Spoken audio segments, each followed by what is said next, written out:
को बताएंगे देहरादून से आती बड़ी खबर, जहां पर विधानसभा का बजट सत्र होगा। ये बड़ी जानकारी आप तक पहुंचा रहे हैं। तो देहरादून में ही होगा विधानसभा का बजट सत्र। 26 फरवरी से 1 मार्च तक ये सेशन चलने वाला है और देहरादून में आयोजित होगा बजट सेशन।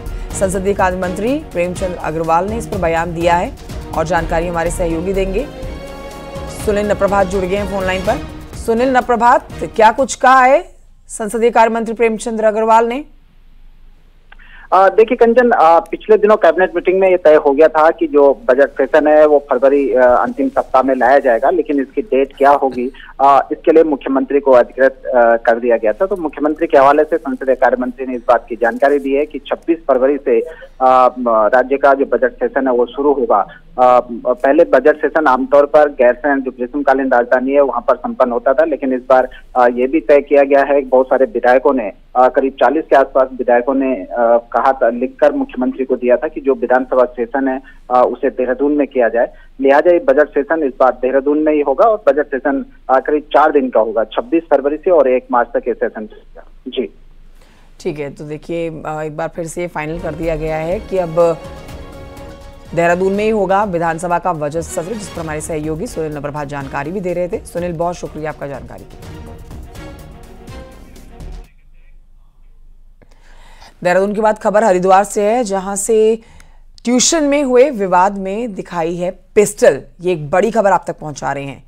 तो ट्यूशन में विवाद हुआ जिसमें पिस्टल दिखा दी गई। वीडियो कॉल कर छात्र को पिस्टल दिखाकर हत्या की धमकी दी गई। कनखल थाने में नाबालिग छात्र पर मुकदमा दर्ज हुआ है। 10वीं के छात्रों में मामूली सी बात को लेकर कहासुनी हुई थी और नाराज छात्र पर अपने मित्र से धमकी दिलाने का आरोप है। धमकी देने वाला छात्र भी नाबालिग है।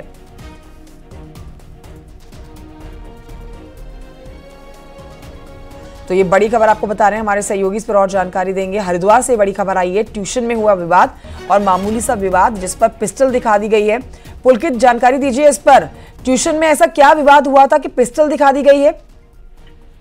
अभी देखिए, बच्चों के विवाद से जुड़ा पूरा मामला है। 10वीं क्लास के जो है 3 छात्र हैं और जो बच्चे हैं वो एक प्राइवेट निजी संस्थान में जो है ट्यूशन पढ़ते थे। ट्यूशन पढ़ने के दौरान जो है बच्चों में कुछ मामूली बात को लेकर कहासुनी होगी। बताया जा रहा है कि बच्चे जो है एक दूसरे को जो है चिढ़ा रहे थे, तो उसको लेकर हल्का फुल्का वहां पर विवाद हुआ और उस समय इस तरह की कोई बात नहीं हुई। लेकिन बाद में ऐसा जो है वादी पक्ष की ओर से आरोप है कि उनके बेटे के पास जो है वीडियो कॉल की गई है दूसरे छात्र की ओर से और उसमें जो है उसने अपने एक तीसरे दोस्त को उसमें जो है वो शामिल रहा और उसमें एक पिस्टल नुमा एक चीज दिखाई गई है और ऐसा भी आरोप है कि जान से मारने की धमकी दी गई है।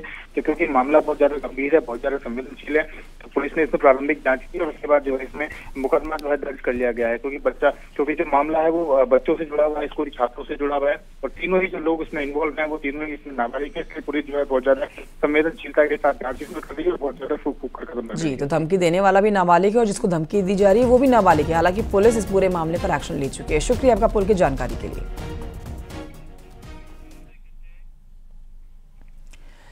अब आइए आगे बढ़ते आपको बताते हैं कि उत्तराखंड में पिछले 24 घंटों में ठगी से जुड़े हुए 4 मामले सामने आए हैं, जिसमें जमीन खरीद, धार्मिक संपत्ति की फर्जी ट्रस्ट बनाने और विदेशी यूनिवर्सिटी में एडमिशन के साथ विदेश में नौकरी दिलाने के नाम पर ठगी की गई है। ये 4 मामले, सबसे पहले आपको हरिद्वार से आता हुआ ये मामला बताएंगे, जहां पर धार्मिक संपत्ति की फर्जी ट्रस्ट बनाने पर 20 के खिलाफ मुकदमा दर्ज किया गया है।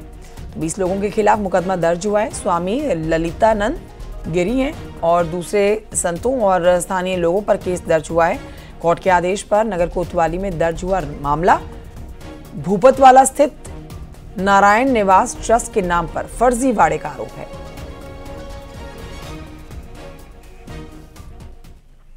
और एक और बड़ी खबर आ रही है देहरादून से, जहां पर जमीन खरीदने के नाम पर ठगी का एक मामला सामने आया है। ठगों ने ज्वेलर को जमीन दिलाने के नाम पर 3.5 करोड़ की चपत लगाई है। तो बड़ी जानकारी आपको दे रहे हैं, ज्वेलर को और जमीन दिलाने के नाम पर ये कुल मिलाकर 3.5 करोड़ की चपत लगा दी गई है। ज्वेलर की शिकायत पर 13 आरोपियों के खिलाफ केस दर्ज हुआ है।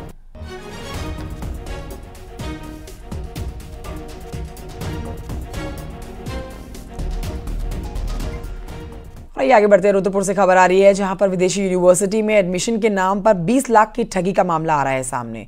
ये एक एक करके वो ठगी के मामले आपको बता रहे हैं जो महज कुछ घंटों में 4 बड़े मामले आ गए हैं सामने। यहाँ पर 20 लाख की ठगी का मामला जिसमें कोर्ट के आदेश पर काशीपुर के 3 लोगों पर केस दर्ज हुआ है। बताया जा रहा है कि 2021 में ठगों ने रामपुर के रहने वाले ट्रक मैकेनिक के बेटे को पढ़ाई के लिए ब्रिटेन भेजने के नाम पर 20 लाख की ठगी की थी।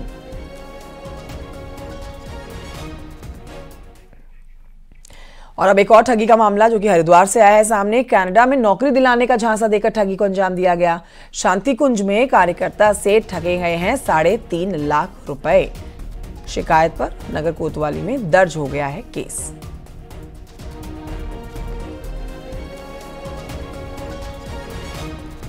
उधर हल्द्वानी से भी एक बड़ी खबर आ रही है जहां बनभूलपुरा में आज से कर्फ्यू में बड़ी राहत दी गई है। तो आपको ये आज की अपडेट देने जा रहे हैं। डीएम ने सुबह 5 बजे से रात के 10 बजे तक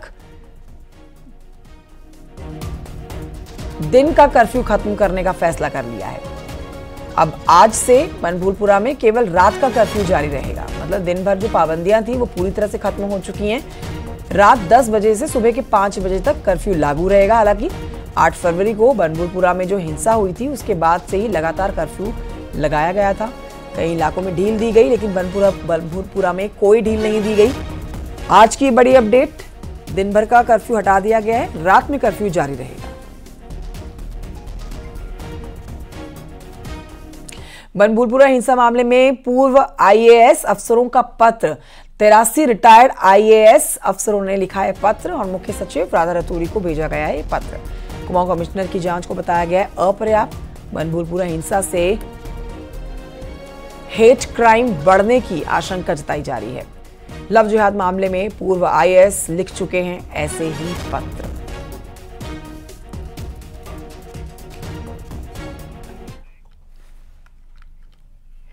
देहरादून से बड़ी खबर आ रही है जहां पर मौसम विज्ञान केंद्र ने उत्तराखंड में 4 दिन बारिश और बर्फबारी का अलर्ट जारी किया है। आज और कल पहाड़ी जिलों में बारिश और बर्फबारी का अनुमान जताया गया है। इसके साथ ही आपको बता देते हैं कि बद्रीनाथ धाम हेमकुंड साहिब में बर्फबारी के आसार हैं।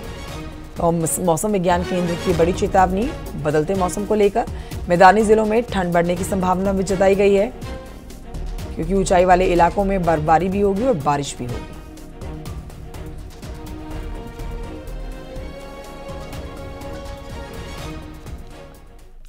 उधर पौड़ी के दुगुड्डू में गुलदार का डर बना हुआ है। हाल ही में दुगुड्डा रेंज के अलदावा गांव में गुलदार ने घास लेने गई महिलाओं पर हमला कर दिया था।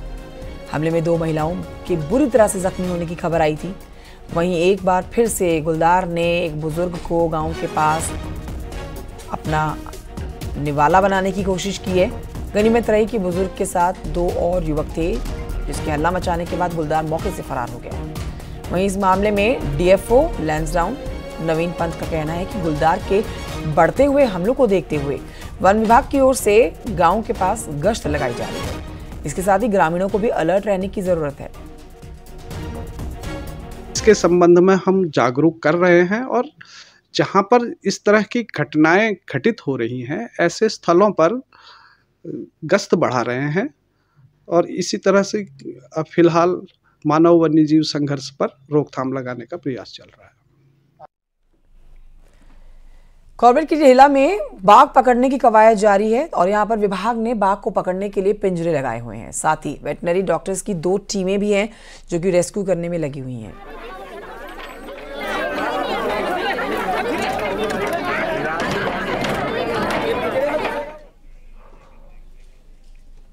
तो कॉर्बेट टाइगर रिजर्व से लगे गांव में बाघों के हमले जारी हैं जिसमें कई लोगों की जान चली गई है। अब तक पूरे इलाके में दहशत का माहौल है। देखिए रिपोर्ट।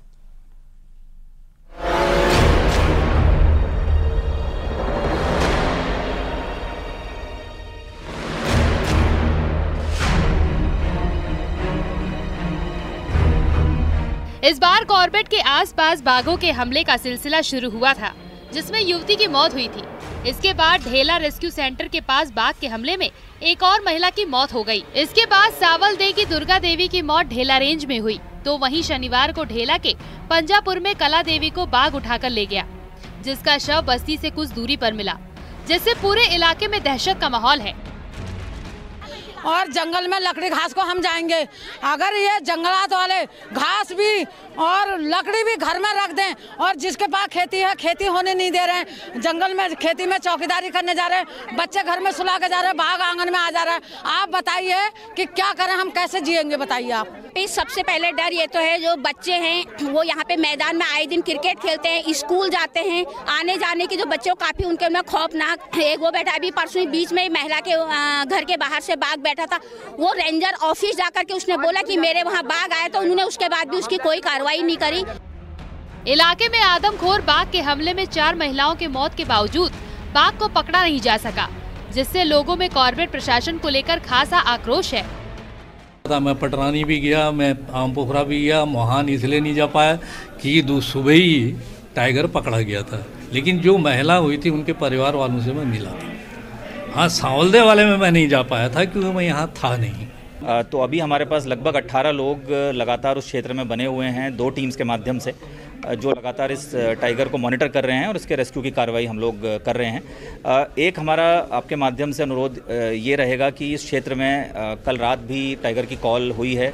कॉर्बेट में बढ़ते बाघ अब गाँव वालों के लिए परेशानी का सबब बन गए हैं। ऐसे में बाघों की निगरानी और दूसरे उपाय के बारे में कॉर्पोरेट प्रशासन को सोचना होगा। न्यूज़ 18 के लिए रामनगर से गोविंद पाटनी की रिपोर्ट।